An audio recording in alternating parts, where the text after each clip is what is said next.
Почитувани, во овој втор дел од ова новогодишно интервју продолжуваме со нашиот разговор околу иницијативата Сапорт. Наш соговорник во овој пат е всушност Томи Димитриев, еден од првите волонтери кои што со својата работа придонесе за тоа да работата, меѓутоа и донациите во Сапорт еве стигнат на правилното место.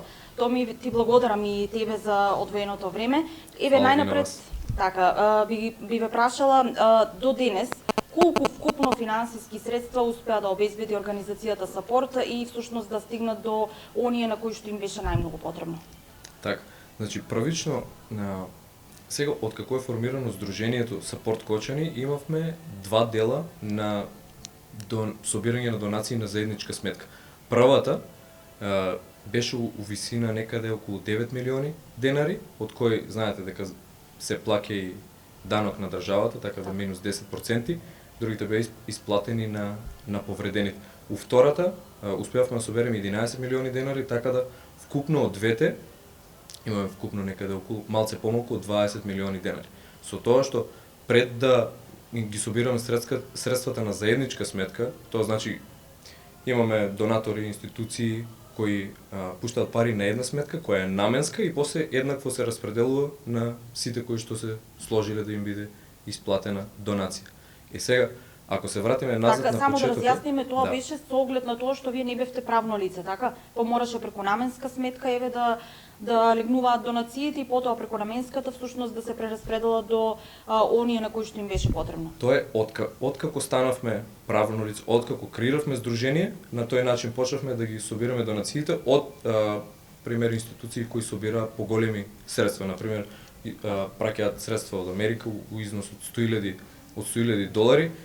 Ако ги пуштат на сите луѓе поединечно, ќе треба да плаќат провизија на секој SWIFT трошоци за SWIFT трансакции, така да провизиите се преголеми, така да на тие што имаат соберено поголеми средства ги пуштат на наменска сметка на една, а после од тука еднакво се распределуваат и така на тој начин се избегнуваат тие дополнителни трошоци. А на почетокот, кога креиравме првата веб страна, луѓето може само директно да им пуштаат средства на повредените, починатите и сите кои што беа засегнати.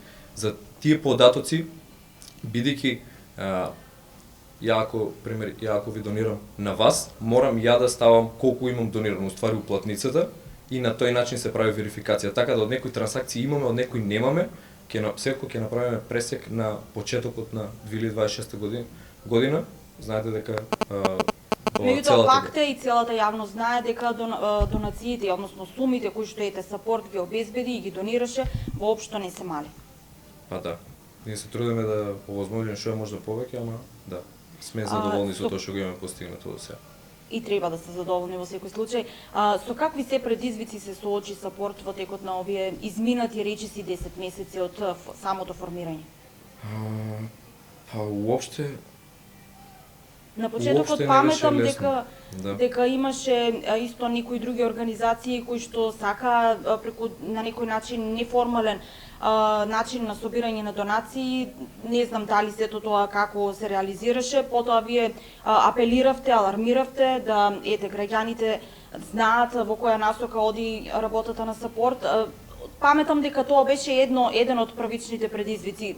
Дали ви можете да се присетите какви се предизвици поминавте овој 10-месечен период? Главните работи на почетокот беа што се злоупотребуваше целата ситуација и се објавува лажни трансакциски сметки, луѓето се представуваа како фамилија на починати и на повредени со цел да се направи финансиска злоупотреба. На нас единствена цел од почетокот ни беше да се соберат што е можно повеќе средства за луѓето и директно да стигнат кај нив, без никакви пречки. Тоа беше првиот предизвик. Вториот, после тоа се појавува и други работи. Почна да се враќаат, децата почна да се враќаат, беше најавено дека ќе се враќаат од странство, немаше баш идеални услови. Немаше ни нормални услови тука у болницата за истите да бидат лекувани, а сите знаеа дека ќе се вратат. Така да почнавме да помагаме и во опремување за физикална терапија, компресивна облека и така натаму. Така да наша цел е постојано да се адаптираме на тоа што ќе им треба на децата и на сите луѓе и укочени и надвор од него, зависно од тоа како ќе се променува ситуацијата, ние ќе бидеме тука да им помагаме. Така, сплотено, солидарно, меѓутоа и доста одговорно и транспарентно би рекла. Можете да ја заокружите оваа 2025-та. Јас би рекла херои на 25-та. Еве како сапорт, кои се следните главни планови за идната 26-та? Фала ви прво, многу ми значило што го кажувате. За 2026-та сега моментално работиме. Првиот квартал од 2026-та ќе работиме на Кочани 2050 година, ќе ви објавиме детални информации околу истото, меѓутоа ќе биде детален план што мислиме ние и граѓаните дека му треба на Кочани за да се врати од ова мизерна ситуација, стварно огромна трагедија. Така да тоа ќе им биде, тоа беше стигнавме до тоа во комуникација со неколку амбасадори. На крај одлучивме дека тоа е најдобриот начин како да ја представиме, да направиме план, да направиме буквално како бизнис план. Дали да биде реконструкција на болница, дали ќе биде креирање на зимски туризам на Пониква, искористување на топли води, центари за спортски центри укочени. Се со цел луѓето да не сакаат да си одат од тука, бидејќи од последните анкети кои ни ги информациите кои ни ги споделија од амбасадите се дека 8 од 10 средношколци ќе сакаат да се иселат од Кочани. Наша мисија е да не дозволиме тоа да се случи, затоа работиме на овој проект, ќе биде представен до сите амбасади и тие се како вербален договор рекоа дека ќе се потрудат од нивна страна како секоја амбасада, секоја држава да проба да донира за едно делче од секој проектот. Кочани 2050. Супер, доста амбициозен план.